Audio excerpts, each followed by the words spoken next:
Black holes. They bend light, they distort time, and they can swallow stars or anything that gets too close to them.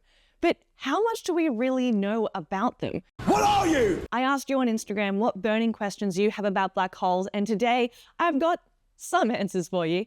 We're diving into these cosmic beasts rapid fire style, so buckle up because things are about to get weird in the best way.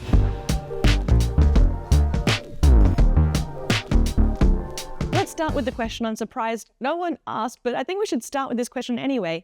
What even is a black hole? Well, put simply, it's a region in space where gravity is so strong that nothing, not even light, can escape if it gets too close. This happens when a massive amount of matter is squeezed into a tiny area.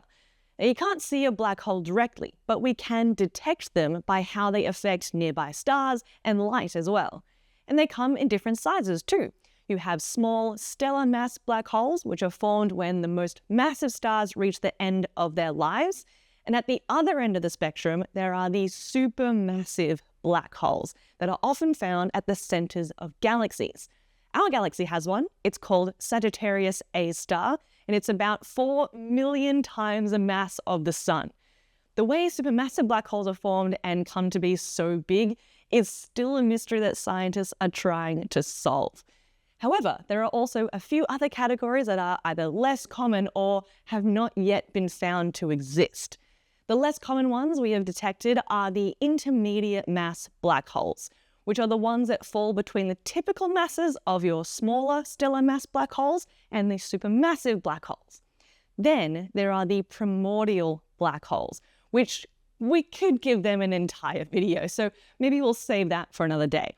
If you have any questions about primordial black holes though, drop them in the comments of this video. Now that we've addressed what a black hole even is, let's get to your questions. Okay, first question from you. Is a black hole an actual hole in space-time? Not really. A black hole isn't a hole in the floor of space, so to speak. It's a region where gravity is so strong that not even light can escape. And yes, it literally bends space-time around it. Now, how do scientists calculate the mass of a black hole? Well, unfortunately, we can't just stick a black hole on a scale because they're really massive and also far away. But we can measure how quickly stars or gas orbit around black holes.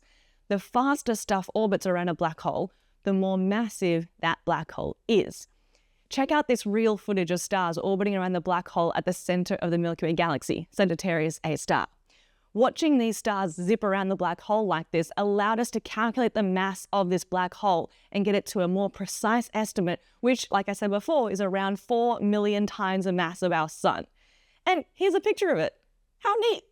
Next question, are black holes spherical in shape? This is a bit of a tough question because what actually is the shape of a physical black hole?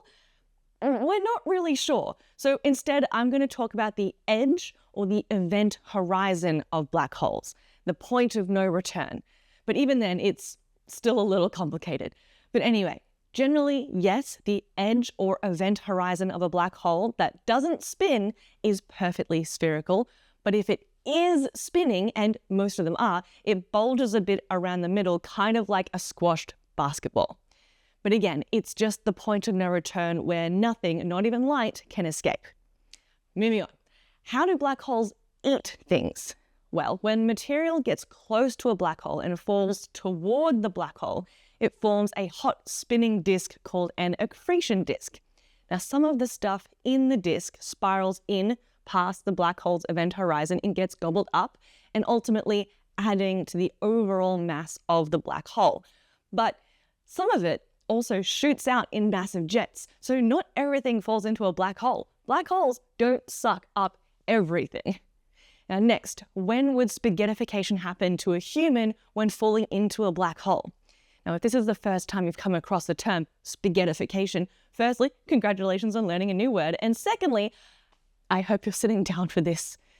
Spaghettification is the term for the process in which an object falls towards a black hole and gets ripped apart by the immense gravitational pull. Now, for a human, or really any object falling toward a black hole, that depends on the black hole you're falling towards. If you fall feet first into a small black hole, like the ones formed from the death of massive stars, the gravity at your feet is a lot stronger than the gravity pulling on your head. And so these are called tidal forces, and they'll stretch you out like a long piece of spaghetti before you even reach the event horizon.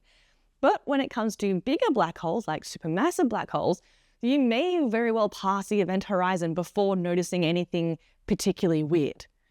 Now, this is a nice one. Do black holes ever fill up? Not really. Black holes aren't like buckets that can overflow if you put too much into them. So there's no strict upper limit. The more they eat, the bigger or more massive they get. The biggest black holes, supermassive black holes, can weigh billions of times more than the sun. The biggest one known so far is Phoenix A, which is estimated to be up to 100 billion times the mass of the sun. Although, there is a theoretical upper limit based on the mechanisms of how black holes gain mass and the age of the universe, and that's about 270 billion times the mass of the sun. If that doesn't make you sweat, the answer to this question might though. Are there really rogue black holes wandering through space? Yes.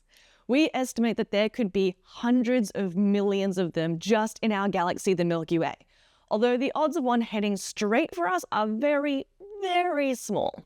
Okay, moving on to some more wibbly-wobbly topics and questions about theoretical weirdness. What's the relationship between time and the mass of a black hole? Well, the bigger the black hole, the more it warps space and time. The more massive a black hole, the more it warps space and time. So the closer you get to a black hole, also, the more that space-time is bent or warped. When you get closer to a black hole, time slows down for you compared to people away from the black hole in the outside world. This is called gravitational time dilation. And yes, it's real. Fun fact, during the movie Interstellar, when they're on Miller's planet, the planet that's near a black hole, you can hear a ticking sound every 1.25 seconds. And every tick represents a day passing on Earth, far away from this time warping effects of this black hole that they're near. So even though time on Earth kept passing normally, as we see on Earth, time on Miller's planet passed much more slowly. So 1.25 seconds passed on Miller's planet every time a day passed on Earth because they were so close to a black hole. Which brings me to the next question. Is time travel possible with black holes? In theory, kind of, as a result of time dilation. Like I said before, time passes more slowly near a black hole compared to being on Earth, for example.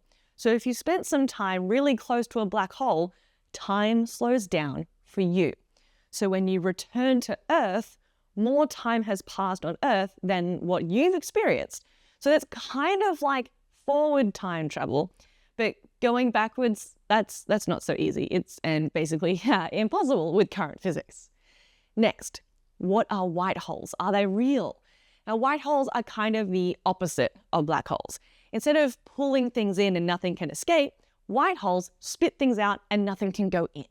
They're totally theoretical though, and no one's ever seen one.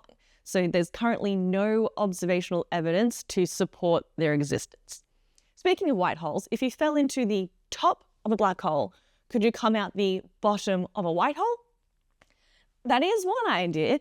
Some suggest that black holes could be connected to white holes through wormholes, but as we've just discussed, there's no observational evidence for even the existence of white holes, so probably not. Now, can a black hole collapse in on itself and disappear? Not really, but consider this alternative. Stephen Hawking proposed that black holes can evaporate over huge timescales by emitting Hawking radiation. So in theory, they could eventually vanish, but by evaporation, not by collapsing in on themselves. They've collapsed as far as they can go. And that's what makes them a black hole in the first place, because a star died at the end of its life and turned into a black hole by collapsing. Now next, does dark matter fall into black holes? I hadn't actually considered this question before, so thank you for asking it. And according to this team's research paper from 2023, yes, dark matter can fall into black holes. And finally, when did we first come up with the idea of black holes? Would you believe? the 1700s. Two scientists were independently toying with the idea of dark stars back then. But it wasn't until Einstein and general relativity that we really started to understand what a black hole might actually be. And then the first black hole discovered was Cygnus X1, whose existence was confirmed in 1973, although Stephen Hawking didn't concede his bets that it wasn't actually a black hole until about 1990. There you go, that's a wrap on all your black hole questions, at least for now. Thanks to everyone who's sent something in, and if this sparked even more questions and more curiosity, feel free to drop those extra questions in the comments. I'll be keeping an eye out and learning more about black holes as we start to unveil more of these mysteries of the universe. But until next time, as always, stay curious and keep looking up.